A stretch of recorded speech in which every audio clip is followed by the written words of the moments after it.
Numbers chapter 15. Then the Lord said to Moses, "Speak to the Israelites and tell them, after you enter the land that I am giving you as a home, and you present an offering made by fire to the Lord from the herd or flock to produce a pleasing aroma to the Lord, either a burnt offering or a sacrifice, for a special vow or freewill offering or appointed feast, then the one presenting his offering to the Lord shall also present a grain offering of 1/10 of an ephah of fine flour mixed with 1/4 hin of olive oil. With a burnt offering or sacrifice of each lamb, you are to prepare 1/4 hin of wine as a drink offering. With a ram you are to prepare a grain offering of 2/10 of an ephah of fine flour mixed with 1/3 of a hin of olive oil, and 1/3 of a hin of wine as a drink offering, a pleasing aroma to the Lord. When you prepare a young bull as a burnt offering or sacrifice to fulfill a vow or as a peace offering to the Lord, present with the bull a grain offering of 3/10 of an ephah of fine flour, mixed with 1/2 a hin of olive oil. Also present 1/2 a hin of wine as a drink offering. It is an offering made by fire, a pleasing aroma to the Lord. This is to be done for each bull, ram, lamb, or goat. This is how you must prepare each one, no matter how many. Everyone who is native-born shall prepare these things in this way when he presents an offering made by fire as a pleasing aroma to the Lord. And for the generations to come, if a foreigner residing with you or someone else among you wants to prepare an offering made by fire as a pleasing aroma to the Lord, he is to do exactly as you do. The assembly is to have the same statute both for you and for the foreign resident. It is a permanent statute for the generations to come. You and the foreigner shall be the same before the Lord. The same law and the same ordinance will apply both to you and to the foreigner residing with you. Then the Lord said to Moses, "Speak to the Israelites and tell them, when you enter the land to which I am bringing you, and you eat the food of the land, you shall lift up an offering to the Lord. From the first of your dough you are to lift up a cake as a contribution. Offer it just like an offering from the threshing floor. Throughout your generations you are to give the Lord an offering from the first of your dough."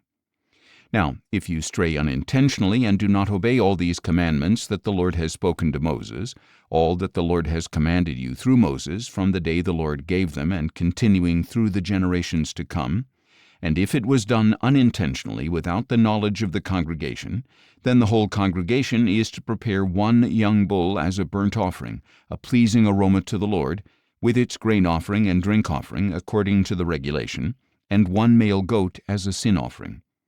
The priest is to make atonement for the whole congregation of Israel, so that they may be forgiven.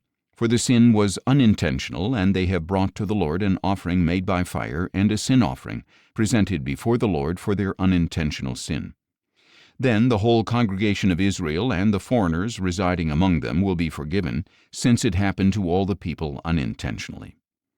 Also, if one person sins unintentionally, he is to present a year-old female goat as a sin offering, and the priest shall make atonement before the Lord on behalf of the person who erred by sinning unintentionally. And when atonement has been made for him, he will be forgiven. You shall have the same law for the one who acts in error, whether he is a native-born Israelite or a foreigner residing among you. But the person who sins defiantly, whether a native or foreigner, blasphemes the Lord. That person shall be cut off from among his people. He shall certainly be cut off because he has despised the word of the Lord and broken his commandment. His guilt remains on him. While the Israelites were in the wilderness, a man was found gathering wood on the Sabbath day. Those who found the man gathering wood brought him to Moses, Aaron, and the whole congregation, and because it had not been declared what should be done to him, they placed him in custody. And the Lord said to Moses, "The man must surely be put to death. The whole congregation is to stone him outside the camp." So the whole congregation took the man outside the camp and stoned him to death, as the Lord had commanded Moses. Later the Lord said to Moses, "Speak to the Israelites and tell them that throughout the generations to come they are to make for themselves tassels for the corners of their garments, with a blue cord on each tassel. These will serve as tassels for you to look at, so that you may remember all the commandments of the Lord, that you may obey them and not prostitute yourselves by following your own heart and your own eyes. Then you will remember and obey all my commandments, and you will be holy to your God. I am the Lord your God who brought you out of the land of Egypt to be your God. I am the Lord your God."